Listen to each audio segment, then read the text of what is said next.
Bismillahirrahmanirrahim. Assalamualaikum warahmatullahi wabarakatuh. Bab pertama di dalam kita memahami sumber pembahasan dini Islam, yaitu kita harus bisa membedakan pengertian istilah ilmu dan bukan ilmu. Karena ini sangat penting untuk mendapatkan satu pembahasan yang objektif ilmiah di dalam kita memahami dini Islam. Saudara-saudara, kita mulai dengan memahami perbedaan pengertian antara istilah ilmu, ajaran ilmu, sains, dan pengetahuan. Orang sering menganggap ringan terhadap istilah-istilah yang berlaku dalam dunia kehidupan umat manusia. Dalam dunia ilmu pengetahuan, kekeliruan dalam pengertian istilah-istilah tersebut dapat menjadikan kekacauan terhadap segala pemecahan problema. Lebih jauh lagi, bila terjadi kekeliruan tersebut dalam bidang keyakinan, kepercayaan, dan keagamaan. Syariat Islam yang bersumber kepada wahyu Allah dan merupakan satu-satunya syariat yang ia ajarkan kepada manusia melalui para rasulnya memiliki segala-galanya. Dia memiliki istilah yang paling lengkap, di mana seluruh istilah tersebut telah diberikan pengertiannya menurut petunjuk wahyu tersebut, dan sekali-kali tidak diperkenankan untuk diberi pengertian menurut subjektif manusia. Sebagai satu contoh mengenai istilah yang diberikan bagi syariat Islam yang diajarkannya, maka dengan melalui pemahaman eksistensi, fungsi, cara, dan tujuan yang mau dicapai, sungguh keliru bila diartikan menjadi agama Islam. Sebab pengertian agama menurut batasannya yang ada adalah sebagai berikut. 1. Agama adalah bahasa Sanskerta atau Hindu. 2. Terjemahan agama ke dalam bahasa Inggris atau Belanda, religion atau religi. 3. Pengertiannya menurut beberapa kamus adalah sebagai berikut. Menurut Dr. Sidi Gojalba memberikan definisi sebagai berikut. Religi adalah kepercayaan kepada dan hubungan manusia dengan yang kudus, dihayati sebagai hakikat yang gaib. Hubungan mana menyatakan diri dalam bentuk serta sistem kultus dan sikap hidup berdasarkan doktrin tertentu. Dari penjelasan-penjelasan tadi, maka kita dapat menyimpulkan bahwa 1. Agama adalah satu sistem kepercayaan kepada Tuhan, di mana bobot kalimatnya adalah good atau supernatural. B.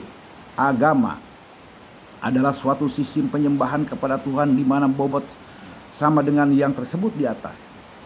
3.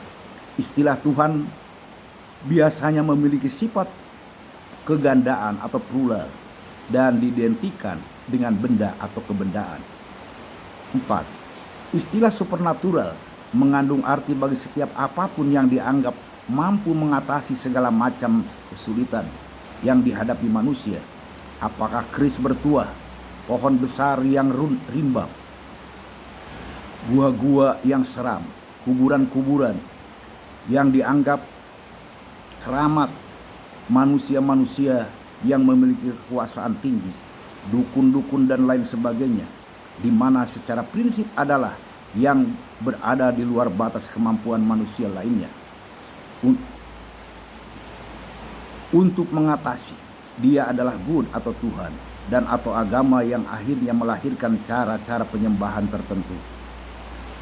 Dinul Islam dengan demikian tidak bisa dimasukkan dalam kategori agama Islam, sebab pertama, din artinya sistem atau tata cara hidup dan kehidupan, berarti bukan hanya mengatur hubungan manusia dengan Allah saja, tetapi bahkan sistem hidup dan kehidupan yang diajarkan Allah tersebut adalah untuk aturan sosial budaya manusia.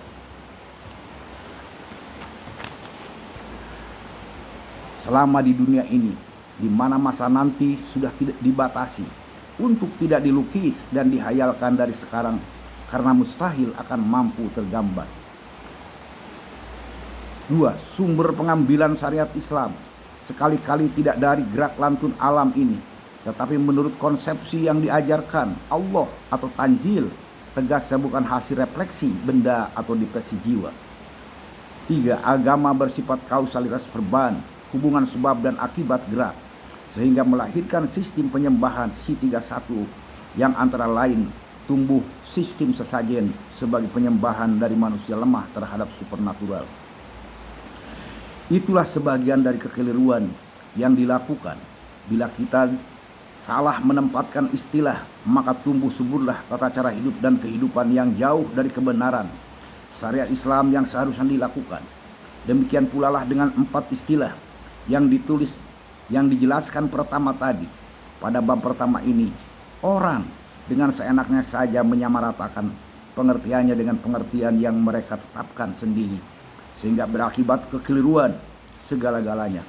Keliru pengertian, keliru tindakan, keliru penguraian, keliru cara, keliru tujuan, dan lain sebagainya.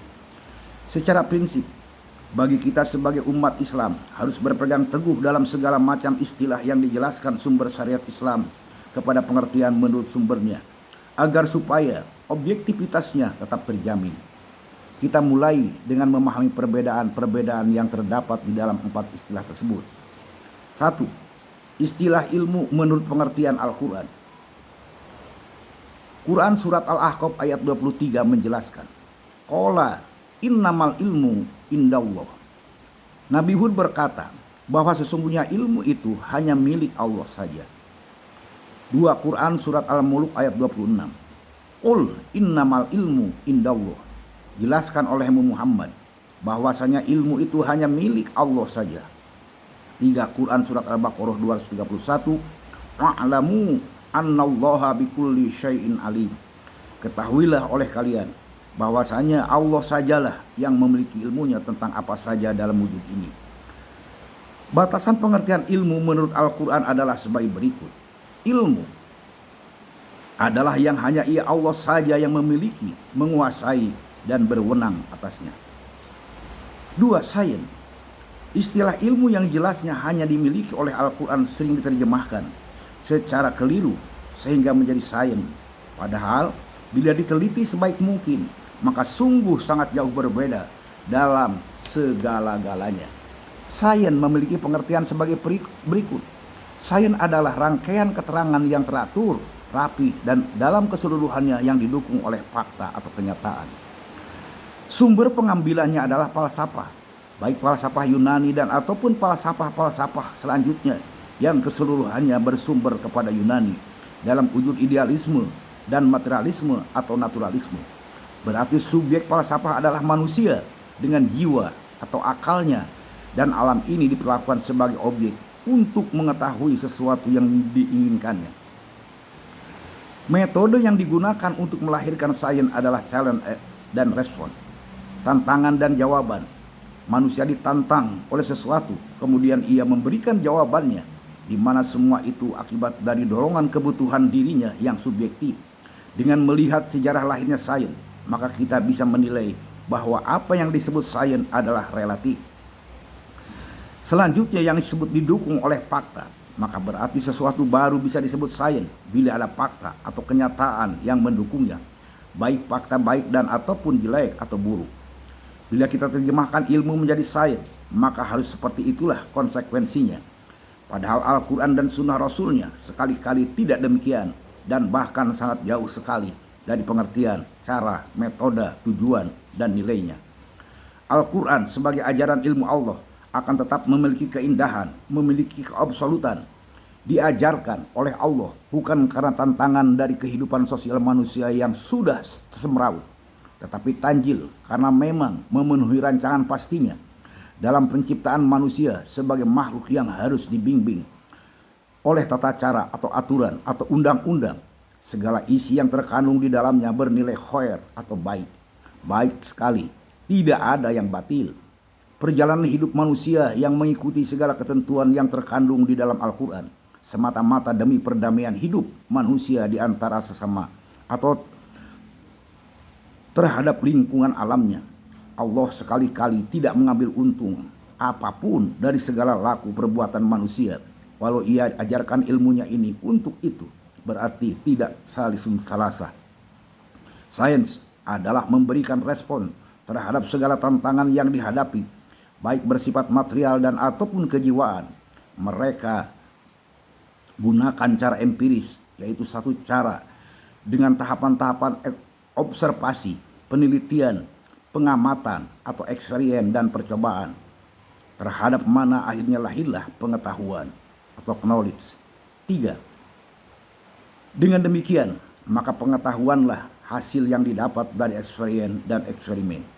Melihat kepada pengertian-pengertian tersebut tadi, maka alangkah kelirunya apabila kita persamakan istilah ilmu dengan istilah sains dan atau pengetahuan, atau kita terjemahkan ilmu menjadi keduanya itu, di mana nantinya kekeliruan akan terus bertambah dan terutama umat Islam menjadi salah langkah. Luas ilmunya Allah. Yang pasti ilmu yang dimiliki Allah sangat luas. Ia maha berilmu, sehingga sebagian dari ilmunya tersebut dapat kita lihat melalui apa yang terbentang di hadapan kita. Beberapa ayat Al-Quran menjelaskan. Quran surat Al-An'am 80. Wasi'a Rabbi kulla syai'in ilma. Maha luas ilmu Allah meliputi apa saja dalam wujud ini. Quran surat Al-A'raf 89. Wasi'a Rabbuna kulla syai'in ilma. Maha luaslah ilmu Allah, pencipta kami meliputi apa saja dalam wujud ini. Quran surat Thaha 98. Innama ilahukumullahu alladzi la ilaha illa huwa wasi'a kulla syai'in ilma. Sungguh bahwa sumber gerakmu itu adalah Allah yang tidak ada lagi sumber gerak apapun dalam wujud ini kecuali kepastian ilmunya saja. Sungguh maha luaslah ilmunya meliputi apa saja dalam wujud ini. Quran surat At-Tolak ayat 12. Wa annallaha qad ahata bikulli syai'in ilma. Dan sungguh Allah dengan ilmunya yang meliputi segala apa saja dalam wujud ini. Quran surat Al-Baqarah 255. Wasi'a kursiyyus samawati wal ard. Maha luaslah wujud bangunan ilmunya itu meliputi samawat dan ardu ini. Dari keluasan ilmu Allah itulah dipancarkan ke dalam dua wujud. Satu alam, yaitu Kholqiyah, meliputi makhluk gaya, kemudian makhluk samawat dan makhluk yang ada di bumi ini. Kemudian ilmu yang milik Allah diajarkan menjadi alama, yaitu ajaran ilmu Allah, menjadi kepada para rasul, menjadi yang bernama Asma kepada Nabi Adam, Suhuf kepada Nabi Ibrahim, Zabur kepada Nabi Daud, Taurat kepada Nabi Musa, Injil kepada Nabi Isa, dan terakhir Al-Quran kepada Muhammad. Itulah ilmu yang dimiliki Allah. Ilmu dicipta menjadi alam, ilmu yang diajarkan menjadi ajaran ilmu atau wahyu yang diajarkan kepada para rasul. Dua-duanya untuk manusia. Fungsi alam adalah sarana hidup dan kehidupan manusia di bumi ini. Untuk manusia bisa hidup melaksanakan tugasnya sebagai wakil Allah atau khalifatullah fil ardi. Sedangkan alama, seluruh wahyu yang diajarkan kepada para rasul adalah berfungsi sebagai pedoman, bimbingan, undang-undang sosial budaya manusia agar manusia mampu mewujudkan kehidupan dinul Islam, yaitu sistem hidup dan kehidupan yang saling menyelamatkan, mendamaikan, mensejahterakan di antara seumat manusia. Inilah dari bab pertama yang bisa saya sampaikan, kemudian kita bersambung kepada pembahasan selanjutnya. Demikian, Allahi tawakkalna wa ilaihi masir. Wassalamualaikum warahmatullahi wabarakatuh.